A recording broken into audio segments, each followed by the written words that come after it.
Hello everyone, welcome back to the exam originals YouTube channel. मैं हूं अदिति कुशवाहा और आज के इस वीडियो में मैं आप लोगों को कॉमनवेल्थ गेम्स जो कि 2022 के अभी ख़त्म हुए हैं उनके बारे में डिटेल में बताने वाली हूं। तो चलिए हम लोग वीडियो को शुरू कर लेते हैं। सबसे पहले अगर हम लोग बात करें तो अभी 2022 के जो कॉमनवेल्थ गेम्स हुए हैं जो कि बर्मिंघम में हुए थे, उनका समापन आधिकारिक रूप से हो चुका है। इन्हें राष्ट्रमंडल खेल के नाम से भी जाना जाता है। इसमें अगर हम लोग इंडिया की पोजीशन के बारे में बात करें तो कॉमनवेल्थ गेम्स 2022 में इंडिया ने लगभग 22 गोल्ड मेडल, इसके अलावा 16 कॉपर मेडल और 23 जो हैं वो ब्रॉन्ज मेडल के सहित कुल 61 मेडल जो हैं वो जीते हैं। इस तरीके से इंडिया ने पूरे वर्ल्ड में चौथा स्थान प्राप्त किया है।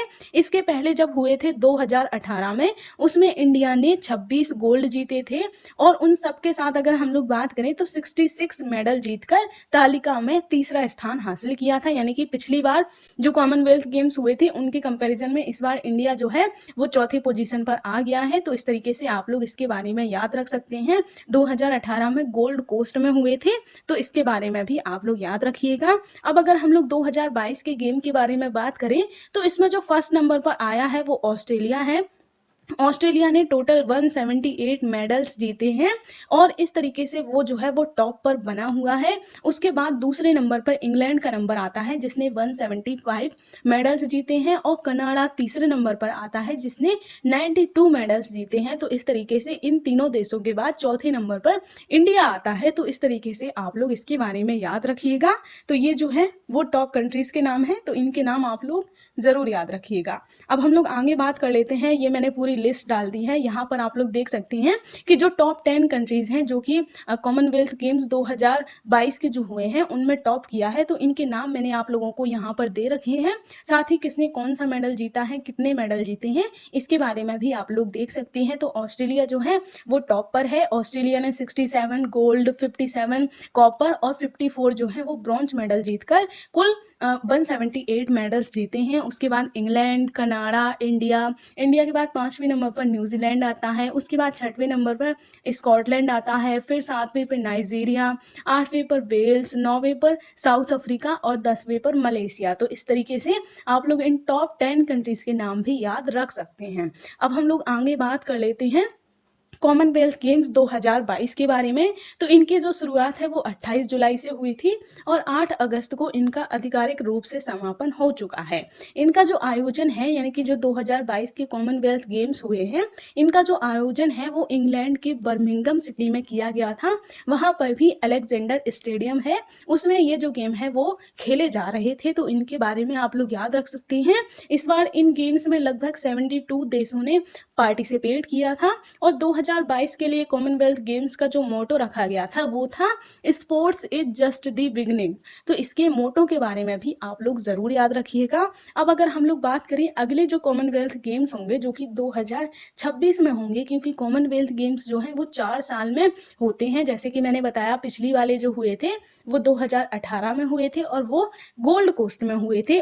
उसी तरीके से अभी 2022 में हुए हैं। अब अगले 4 साल बाद यानी कि 2026 में होंगे और ये ऑस्ट्रेलिया में आयोजित किए जाएंगे, ऑस्ट्रेलिया के विक्टोरिया सिटी में। तो इसके बारे में भी आप लोग याद रख सकते हैं। अब हम लोग आगे बात कर लेते हैं कि कॉमनवेल्थ गेम्स क्या होते हैं और इनकी शुरुआत कब और किस तरीके से हुई। तो जो कॉमनवेल्थ गेम्स होते हैं इनको हिंदी में राष्ट्रमंडल खेल के नाम से भी जाना जाता है। ये जो है एक अंतर्राष्ट्रीय प्रतियोगिता है जिसमें कई देशों के खिलाड़ी और एथलीट शामिल होते हैं। सबसे पहला जो कॉमनवेल्थ गेम है अगर हम लोग उसके बारे में बात करें तो वो 1930 में खेला गया था। उसके बाद हर 4 साल बाद कॉमनवेल्थ गेम का गठन किया जाता है। तो सबसे पहला कब हुआ था, वो 1930 में हुआ था।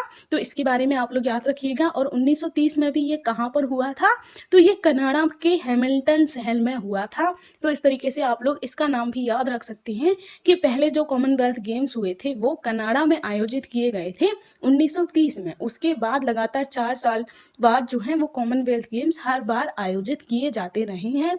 इसके अलावा अगर हम लोग बात करें, ये दुनिया का ऐसा पहला खेल है जिसमें महिलाओं और पुरुषों दोनों को समान संख्या में शामिल किया जाता है। यानी कि जितने भी बड़े-बड़े खेल्स हैं जैसे कि ओलंपिक्स है, एशियन गेम्स हैं, उनके बाद कॉमनवेल्थ गेम्स जो है वो तीसरे नंबर का सबसे बड़ा खेल माना जाता है। तो ये एक ऐसा पहला गेम है जो कि जिसमें महिलाओं और पुरुषों दोनों की समान संख्या होती है, वरना ज़्यादातर गेम्स में या तो हमें पुरुषों की संख्या ज़्यादा देखने को मिलती है या फिर कुछ गेम्स अलग-अलग कर दिए जाते हैं, महिलाओं के लिए अलग और पुरुषों के लिए अलग। लेकिन ये जो पहला ऐसा गेम है जिसमें दोनों को साथ में और समान संख्या में शामिल किया जाता है, तो इसके नज़रिए से भी आप लोग इसे ज़रूर याद रखिएगा। और इस बारे में आपका क्या तर्क है कि इस तरीके के जो समानता का भाव इस गेम्स में दिखाया जाता है, क्या ऐसा ही सभी गेम्स में होना चाहिए? तो इसके बारे में आप लोग अपने विचार मुझे कमेंट बॉक्स में ज़रूर बता सकते हैं। तो चलिए अब हम लोग आगे बात कर लेते हैं कि इंडिया कॉमनवेल्थ गेम्स में कब शामिल हुआ था। अगर हम लोग इसके बारे में बात करें तो 1930 में पहली बार गेम हुए थे।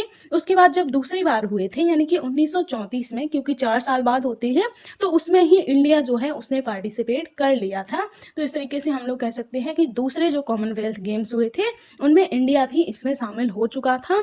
उसके बाद इंडिया लगातार इनमें शामिल होता रहा है, जो कि यहाँ पर आप लोग देख सकते हैं। ऐसा भी कई बार हुआ है जब इंडिया ने इसमें पार्टिसिपेट नहीं किया है। तो वो कौन-कौन से ईयर हैं, तो वो 1930 में नहीं किया था क्योंकि वो पहली बार वाला जो गेम है। उसके बाद 1950 में हुआ था, तब भी इंडिया ने इसमें पार्टिसिपेट नहीं कर पाया था। उसके बाद फिर 62 में हुआ था, तब भी नहीं कर पाया था, और 1986 में भी। तो ये जो 4 ईयर हैं इनके बारे में आप लोग याद रखिएगा। ये इंडिया जो है इसने पार्टिसिपेट नहीं कर पाया था इन 4 ईयर्स में। इसके अलावा ऐसा भी हुआ है, 2 बार ऐसा हुआ है जब इंडिया जो है उसे कोई भी मेडल नहीं मिला था। यानी कि इंडिया ने इन गेम्स में पार्टिसिपेट तो किया था बट वो एक भी मेडल जीत कर नहीं आया था। तो वो कौन से ईयर थे? वो थे 1938, जहाँ पर अगर हम लोग बात करें जो कॉमनवेल्थ गेम्स हुए थे वो सिडनी में हुए थे। उसके बाद फिर 1954 में हुए थे, तो वो वैंकूवर में हुए थे। तो ये 2 टाइम ऐसे थे जब इंडिया को कोई भी मेडल नहीं मिला था। तो इसके बारे में भी आप लोग याद रखिएगा। 4 बार इंडिया ने इसमें पार्टिसिपेट नहीं कर पाया था, और 2 बार ऐसा हुआ है जब उसने पार्टिसिपेट तो किया था बट उसे एक भी मेडल नहीं मिल पाया था। तो इनके बारे में आप लोग याद रख सकती हैं। इसके अलावा अगर हम लोग बात करें कि क्या हमारी कंट्री में भी कभी कॉमनवेल्थ गेम्स का आयोजन किया गया है, जैसे कि अभी अगर हम लोग बात करें इंग्लैंड के बर्मिंघम में किया गया है, अगली बार जो है वो ऑस्ट्रेलिया के विक्टोरिया शहर में किए जाएंगे। तो क्या हमारी कंट्री में भी कभी कॉमनवेल्थ गेम्स का आयोजन किया गया है? तो जी हाँ, ज़रूर किया गया है। 2010 में कॉमनवेल्थ गेम्स जो है उनका आयोजन हमारे देश में किया गया था, जिसमें इंडिया ने काफ़ी अच्छे मेडल्स जीते थे।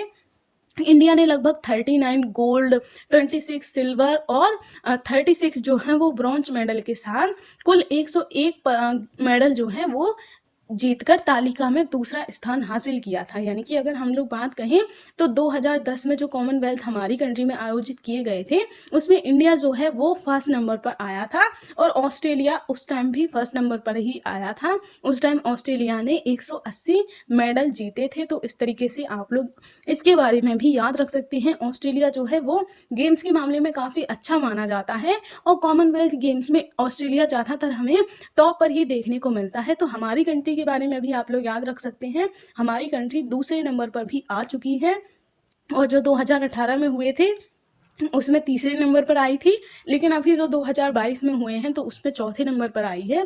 तो इस तरीके से हम लोग कह सकते हैं कि इंडिया की जो पोजीशन है वो थोड़ी गिरती जा रही है। तो इसके बारे में भी आप लोग याद रख सकते हैं। इसके रीज़न भी कई सारे हो सकते हैं, जैसे कि हमारी कंट्री में गेम्स को इतना ज़्यादा प्रोत्साहित नहीं किया जा सकता है। तो अगर हम लोग कहें सरकार को गेम्स में ज़्यादा से ज़्यादा ध्यान देने की ज़रूरत है, गेम्स के लिए नई नई नीतियाँ लाने की ज़रूरत है, जिससे कि जो नए नए युवा हैं वो गेम्स की तरफ आकर्षित हों, और इस तरीके से दूसरी कंट्री की तरह हमारी कंट्री जो है वो भी टॉप पोजीशन पर देखने को मिले।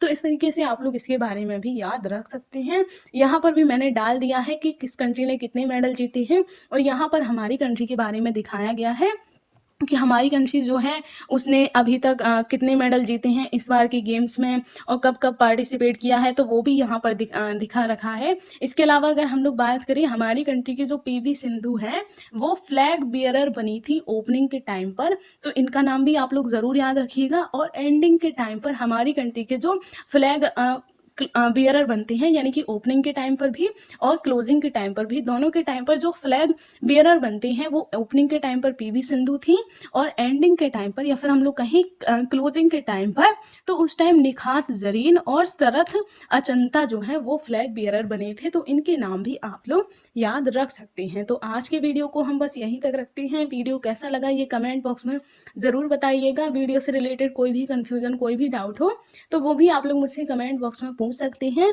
इस चैनल के अलावा आप लोग हमारे और भी कई कोर्सेज ज्वाइन कर सकते हैं, जैसे कि हमारे यहाँ आप लोगों को एमपीपीएससी का पूरा सिलेबस, इसके अलावा एमपीपीएससी प्री और मेंस का स्टडी मटेरियल, प्रीलिम्स और मेंस की टेस्ट सीरीज, सीसेट और एनसीईआरटी का सिलेबस, इसके अलावा एमपीएसआई और पटवारी का भी सिलेबस देखने को मिल जाता है। तो अगर आप लोग भी अपनी एमपीपीएससी की प्रिपरेशन को एक बेहतर दिशा देना चाहते हैं तो हमसे कॉन्टैक्ट कर सकते हैं और हमारे साथ जुड़कर अपनी तैयारी अच्छे तरीके से कर सकते हैं। इस चैनल के अलावा आप लोग हमारा ऑफलाइन बैच भी ज्वाइन कर सकते हैं। तो वीडियो को यहीं तक रखते हैं, मिलेंगे अब हम नेक्स्ट वीडियो में, तब तक के लिए धन्यवाद।